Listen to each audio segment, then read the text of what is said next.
준식. 2학기도 후반인 어느 날이었다. 교실 앞문이 열리고 교장이 들어왔다. 담임 선생님의 얼굴은 순간 돌처럼 굳었다. 교장은 선생님에게로 저벅저벅 걸어가더니 눈을 매섭게 뜨고 노려보았다.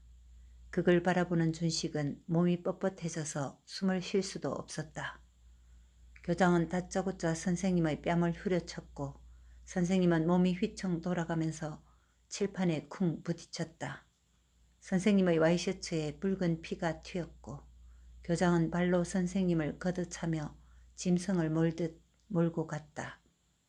잠시 후 준식과 반아이들은 헌병차가 운동장으로 들어오는 것을 보았고 곧 수갑을 찬 담임 선생님이 그 차에 오르는 것을 보았다. 준식은 차창으로 선생님이 교실 쪽을 보는 것만 같았다. 준식은 자기도 모르게 허리를 접어 공손하게 절을 했다. 주먹이 꽉 쥐어지며 심장이 타들어가는 것만 같았다. 준식은 대식이를 의심했다. 그 새끼가 선생님이 수업한 내용을 일러바친 것 아닐까?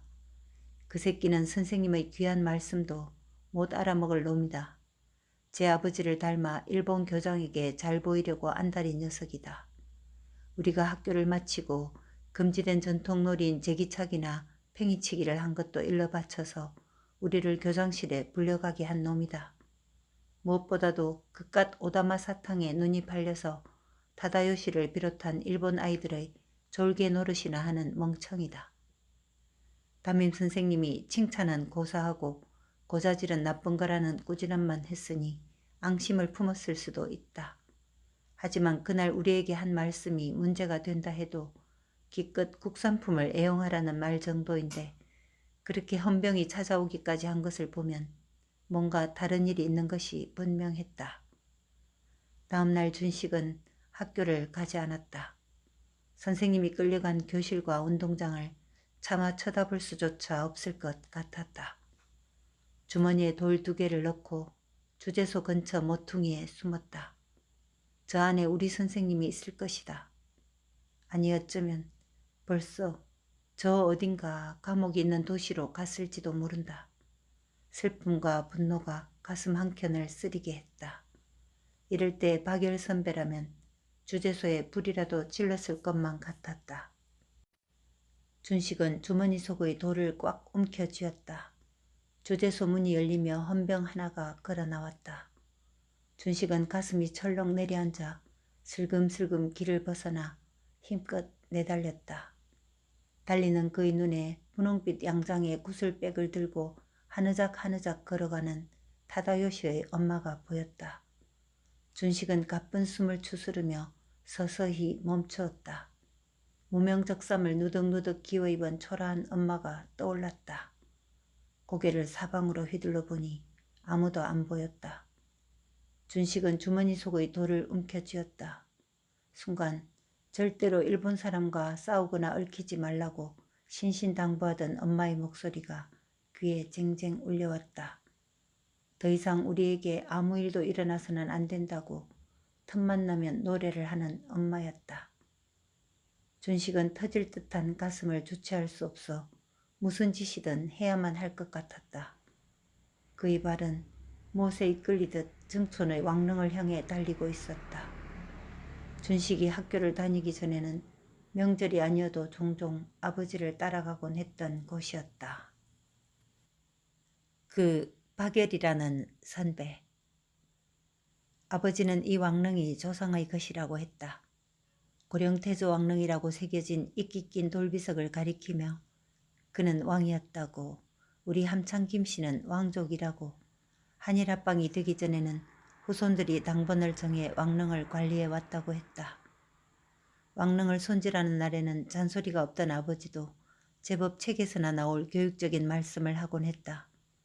조상을 욕되게 하지 말아야 한다고, 항상 올바른 정신으로 살아야 한다고, 어쩌면 자신에겐 듯 훈수를 두곤 했다. 족보 따위는 관심 없었던 어린 준식은 왕릉의 등에서 미끄럼을 타며 여봐라 여봐라 하고 키득대며 왕의 흉내를 내며 놀았다. 고학년이 되고서는 남들은 인정도 하지 않는데 함창 김씨들만 왕족이라고 떠든다는 말도 있는 것을 알고 더 이상 아버지를 따라가지 않았다. 아니 아버지도 왕릉을 돌볼 만큼의 여유를 잃어버렸던 것이다.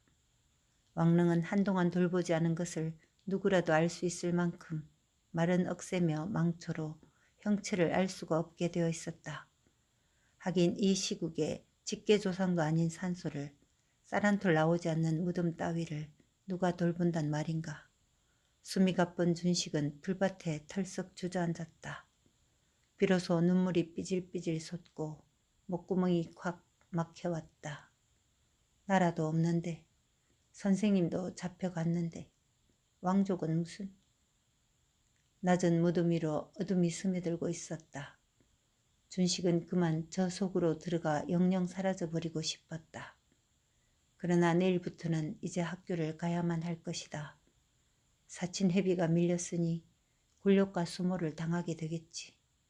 대식이 놈은 그런 내 모습을 보고 고소해야 할 것이 분명하다. 집으로 돌아오면서 준식은 서당에 다니다가 신학문을 배우고 싶어 우리 학교로 왔다는 그 박열이라는 선배를 생각했다. 선배는 별도 채 사라지지 않은 새벽에 주먹밥 2개를 싸들고 40리나 되는 길을 걸어서 다녔다지 않는가.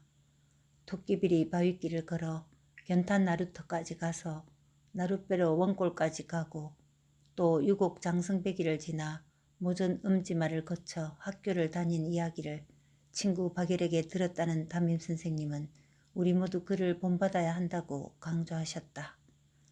모순된 일제의 행위와 우리 민족의 비참한 현실에 서러움과 울분을 토해내던 박열 선배가 가장 그리워한 것은 고래가 바다를 헤엄치는 듯 웅장한 주월산이었다고 했다. 매일 그 웅장한 산을 보며 학교를 다닌 탓인지 친구 박열은 그만큼 그릇이 깊고 넓은 친구였다는 것이다. 동정심이 깊고 너그러운 면이 많았지만 한편으론 기가 세고 당차고 건방지다 할 만큼 당당해서 독종이라는 별명도 가졌다 했다. 담임선생님은 박열의 자리에 자기가 서 있다는 것을 한시도 잊지 않는다며 아이들의 학업을 독려했다. 준식은 그렇게 애써 들어간 사범과였는데 졸업을 못했다는 박열 선배와 끌려가신 담임선생님 대신에 자신이 모교로 또 돌아와 그분들의 뜻을 이어야겠다고 결심했다. 며칠 후 남은 임기를 채울 임시교사가 배치되어 왔다. 손톱만치의 잘못도 용납하지 않을 것 같은 군인 출신의 선생이었다. 준식은 학교로 가자마자 무단결석을 한 데 대한 일장 훈시를 들은 다음 볼로 변소 청소를 했다. 청소를 하는 것은 괜찮지만 수업을 빠지면 뒤처질 것이 걱정이었다. 준식은 반드시 1등을 해서 경성고등보통학교 사범과에 입학시험 자격을 받아야 한다고 결심했기 때문이다. 교장의 닥달에도 어떻게든 아이들을 지켜주던 담임선생님과 달리 새 담임은 사친 회비가 밀린 아이들을 교실에서 쫓아내고 뺨을 때리는 등 괴롭혔기에 졸업을 목전에 둔 채 학교를 그만둔 아이도 있었다. 다행스럽게도 준식은 학교의 명예를 빛낼 제목으로 인정도 받아 뺨은 맞아도 교실에서 쫓겨나지는 않았다. 그래도 담임의 모욕을 참아내기 힘들었던 준식은 처음으로 울며 떼를 썼고 엄마는 양조장 주인에게 빚을 얻어 밀린 사친 회비도 냈다. 준식은 졸업을 할 때까지 눈밖에 나는 일은 금하고 몸을 사리기로 했다. 유치한 타다요시나 대식이 따위에게 나를 세우는 것이야말로 헛된 시간 낭비일 뿐이란 것을 알게 된 것이었다. 준식은 이제 제기차기나 팽이치기도 시시해졌다. 저 일본 교장이나 세담임 같은 치사한 삶은 조금도 부럽지 않았다. 얼른 자라서 박열 선배나 담임 선생님처럼 나라를 찾는 일에 함께하고 싶어 조바심이 났다.